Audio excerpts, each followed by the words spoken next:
Learning English with English Faculties. Understanding the poem, Abhisara the Tryst, by Rabindranath Tagore. Hey everyone, and welcome to This Explainer.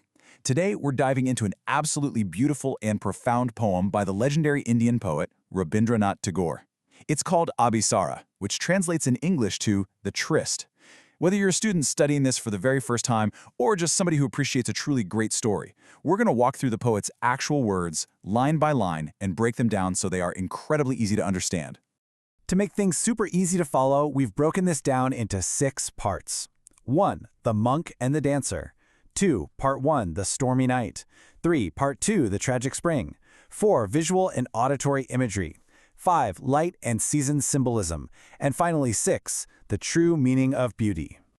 All right, let's jump right into part 1, the monk and the dancer, 2 clashing worlds. So the title of our poem is The Tryst. Now, if you look up the word tryst in the dictionary, it's usually defined as a secret meeting or a rendezvous between lovers. Sounds pretty romantic, right?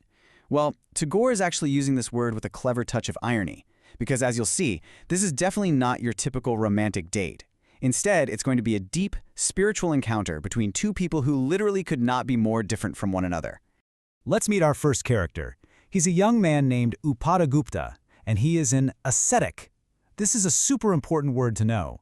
An ascetic is basically a monk or a hermit who gives up all worldly pleasures, money, fancy clothes, rich food, all to find spiritual peace. The poem tells us right away that he is sleeping on the dust by the city wall. Because he's given up material wealth, he doesn't need a soft, expensive bed. He finds total peace just resting right there on the earth. Moving on to Section 2. This is where the story kicks off. Part 1, the stormy night, a fateful August meeting. Picture this. It's a pitch-black, murky August night. The poem sets the scene by telling us the lamps were all out and the stars are completely hidden by the clouds. Suddenly, out of nowhere, a woman accidentally trips over Upagupta in the dark. This is Vasavadatta. She's a famous, incredibly wealthy court dancer. Tagore describes her with this brilliant, vivid line. He says she is drunk with the wine of her youth. Now, she hasn't actually been drinking wine. It's a metaphor. It means she's completely intoxicated by her own pride. She's so overly confident in her gorgeous looks and expensive jewels that she kind of thinks she owns the world. Talk about opposites colliding, right? When these 2 worlds bump into each other in the dark, the contrast is just incredibly sharp. You've got Vasavadatta draped in this pale blue mantle, or cloak, that's literally shining with jewels, and her feet are ringing with these tinkling anklets. She is the ultimate symbol of wealth and physical comfort. Upagupta, on the flip side, represents absolute simplicity and spiritual wisdom. So Vasavadatta is understandably shocked to see this handsome young monk sleeping in the dirt, and she immediately invites him to come back to her luxurious home so he can sleep in a proper, soft bed. But here is the massive turning point of the whole first part. Upagupta politely turns her down. He looks at her and says, "Woman, go on your way. When the time is ripe, I will come to you." It's amazing because he doesn't judge her at all, but he knows she doesn't truly need him right now. She's only offering him physical comfort, which he doesn't want. As she walks away, the poem tells us that suddenly, the black night showed its teeth in a flash of lightning. A terrifying storm breaks out, making her tremble in fear as she heads home. Which brings us to Section 3, Part 2 of the poem, The Tragic Spring, A Season of Change. So, fast forward a bit. We started in August, right in the middle of that dark, stormy monsoon season. Well, the year slowly turns and several months pass. We now arrive in April. It's a gorgeous, peaceful spring evening. The trees are blooming, you can hear the notes of a flute playing off in the distance, and there's a bright full moon shining right over the town. The vibe has totally and completely changed. But while the weather got better, Vasavadatta's life took a horrifying turn. She went from being this proud, wealthy dancer adored by everyone to being struck by a devastating disease. The poem calls it a black pestilence, which basically means a severe, highly contagious sickness, kind of like smallpox. And because it's so contagious, the exact same society that used to cheer for her has literally thrown her out of the city. She's lying there all alone, covered in painful sores, banished to the shadow of the city wall. And amazingly, that is exactly where Upagupta finds her. Upagupta quietly sits down next to her. He places her head on his knees, gives her some water, and gently rubs soothing balm onto her sores. Shocked by this random stranger's kindness, she asks who he is. And he replies with this absolutely incredible line, "The time at last has come to visit you, and I am here, Vasavadatta." Upagupta kept his promise.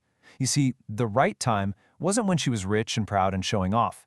The right time was when she had lost literally everything and desperately needed real, selfless compassion. All right, let's step back from the plot for Section 4, Visual and Auditory Imagery, the Sights and Sounds of the Poem. Tagore is an absolute master at bringing a story to life using powerful imagery. Think of visual imagery as what pops into our heads to see, while auditory imagery is what we can hear. So think about what we see in this poem, that dark, murky sky, Vasavadatta's sparkling jewels, and then later, those heartbreaking sores on her body. Now think about what we hear, the tinkling anklets chiming as she walks, the terrifying growling storms, and then in the spring, those gay notes of a flute floating through the air. Blending all these senses together is what makes the poem feel so incredibly real to us as readers. And notice the massive intentional contrast Tagore builds between Part 1 and Part 2. When Vasavadatta is wealthy and seemingly happy, the world around her is this dark, murky, terrifying storm. But later, when she is dying and banished and miserable, the outside world is a calm, beautiful, moonlit spring. It's such a clever contrast because it shows us that the outside world doesn't always match what's going on inside of us. Let's dive a little deeper into that with Section 5, Light and Season Symbolism, Hidden Meanings in Nature. In poetry, a symbol is an object or even a weather event that secretly stands for a much bigger idea. For example, Vasavadatta literally carries a physical lamp in the dark night, but symbolically, she is actually the one in the dark. She is completely ignorant about how fast her youth and her beauty are going to fade. Then you have that sudden lightning and the storm. Those represent the turbulence of living a purely materialistic life, and they act as a warning of the tragedy that's heading her way. Finally, you have the beautiful spring and the full moon at the end. These symbolize spiritual renewal, peace, and Upagupta's inner enlightenment. That beautiful moonlight represents the spiritual healing he brings to her. Finally, let's wrap this all up with Section 6, the true meaning of beauty, the final lesson. So what is the big takeaway from this entire story? It's simply this: true beauty is not found in physical perfection or having a ton of wealth, but in the enduring grace of selfless compassion. Vasavadatta definitely had physical beauty for sure, but it was destroyed in just a few short months by a disease. Wealth and youth are temporary. They always fade away.